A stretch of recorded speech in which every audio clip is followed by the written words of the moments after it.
देखिए आईबीएस का पेशेंट चाहे जितना शोर मचा ले, मैं उसको दूध अलाउ नहीं कर सकता, मैं उसको कच्ची चीज़ें अलाउ नहीं कर सकता, मैं उसको पालक, मेथी, बथुआ, पत्ते की चीज़ें अलाउ नहीं कर सकता, मैं उसको अंकुरित जो दालें होती हैं, स्प्राउट्स जिसे हम बोलते हैं, वो उसको नहीं लेना चाहिए, दही उसको नहीं लेनी चाहिए। आप बोलेंगे दही खा के तो आराम मिलता है, वो आपको क्षणिक आराम मिलता है, लेकिन अगर हमको बीमारी से मुक्ति चाहिए तो हमें छाछ पीना चाहिए। छाछ भी कैसा? भुना जीरा और काली मिर्च डाल के, लेकिन दही का सेवन नहीं करना चाहिए। भारी दालें जैसे उड़द हो गई, राजमा हो गई, चना हो गया, लोबिया हो गया, इनका आपको सेवन नहीं करना चाहिए। सब्जियों में जितनी गरिष्ठ सब्जियां हैं, जैसे कटहल हो गई, गोभी हो गई, थोड़ा बहुत भिंडी भी लोगों को सूट नहीं करती, दूध के प्रिपरेशन में फिर पनीर भी आ जाता है, तो इस तरह की चीज़ें हैं वो आप नहीं खा सकते। आपको सिंपल सिंपल खाना खाना होगा।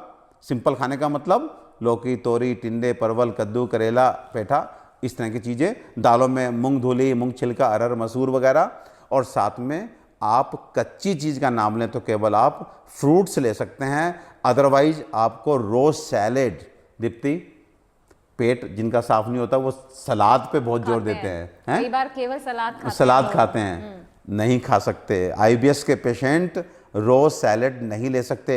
आप कच्चा सलाद बंद कीजिए, और आपको प्याज टमाटर खाना है, खाइए, सब्जी में बना करके खाइए, पका करके खाइए, कच्चा मत खाइए। तो कच्ची चीज़ें नहीं खानी है, दूध की चीज़ें नहीं खानी है, मैदे की चीज़ें नहीं खानी है, बड़ी मोटी साबुत दालें नहीं खानी है, सब्जियों में वो सब्जियां जो पचाने में मुश्किल होते हैं वो नहीं खाना, और साथ में बाहर का पैक्ड फूड, जंक फूड, ये आपको नहीं खाना है, नहीं खाना है, नहीं खाना है। अब आपको चाहे 3 महीने हो जाएं, चाहे आपको 6 महीने हो जाएं।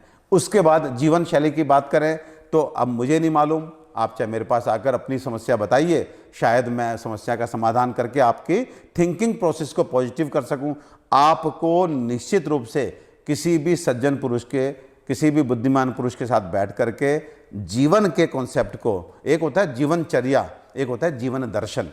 चर्या का मतलब होता है हम जीवन में क्या खा रहे हैं, किस तरह का हम काम कर रहे हैं, जीवनचर्या है। ये सफिशिएंट नहीं है। You must have a positive approach towards life. You must have एक विजन होना चाहिए कि क्या जीवन है, क्या हमारी शरीर के प्रति जिम्मेदारियां हैं, क्या हमारी माइंड के प्रति जिम्मेदारियां हैं, क्या हमारी समाज के प्रति जिम्मेदारियां हैं, क्या हमारी अध्यात्म के प्रति जिम्मेदारियां हैं। ये जो धन है, धन जिसके पीछे रात दिन आप पीछे पड़े हुए हैं, हाथ धो के पीछे पड़ जाते हैं, जिसके लिए सुबह शाम रोते हैं, वो 5वें पायदान की चीज़ वास्तव में कितनी तुच्छ है, इसको समझना होगा और डर अपने दिमाग से निकालना होगा।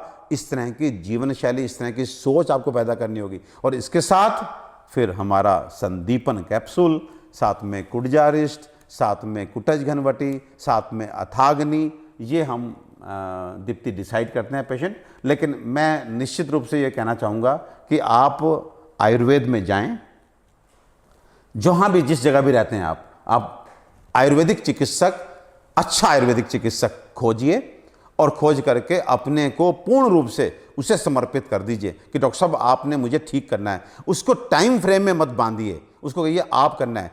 बेसिक ट्रीटमेंट से शुरू होगा, और बेसिक ट्रीटमेंट क्या होता है? आपकी अग्नि का बढ़ाना शुरू करेगा वो डॉक्टर।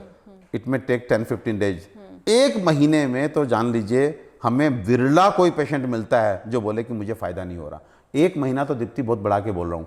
हम 15 दिन में पेशेंट से कहवा लेते हैं कि जो आराम 15 साल में उसे महसूस नहीं हुआ, वो पहले 15 दिन में महसूस होना शुरू होता है। लेकिन कंडीशन प्रोवाइडेड कि आप मेडिसिन अपने से नहीं छोड़ेंगे, मेडिसिन हमारे कहने के हिसाब से चलेगी। और हाँ, अगर हम आपको 4 मेडिसिन से खड़े कर रहे हैं तो 3 महीने बाद जब आप मुझे बताएंगे कि हम बिल्कुल ठीक हैं, तो हम 4 से 3 करेंगे, फिर 1-2 महीने बाद 2 करेंगे, फिर 1-2 महीने बाद 1 करेंगे। वो जो 3-4 महीने बाद आप सारी मेडिसिन एक साथ छोड़ के बैठ जाते हैं, तो फिर उसमें जो है वापस से बीमारी के रिलैप्स होने के चांसेस बन जाते हैं। तो डॉक्टर साहब, आपने कहा कि जैसे जिसको भी आईबीएस की प्रॉब्लम है, तो और भी और बीमारियां जो हैं वो उसको हो सकती हैं, कि वो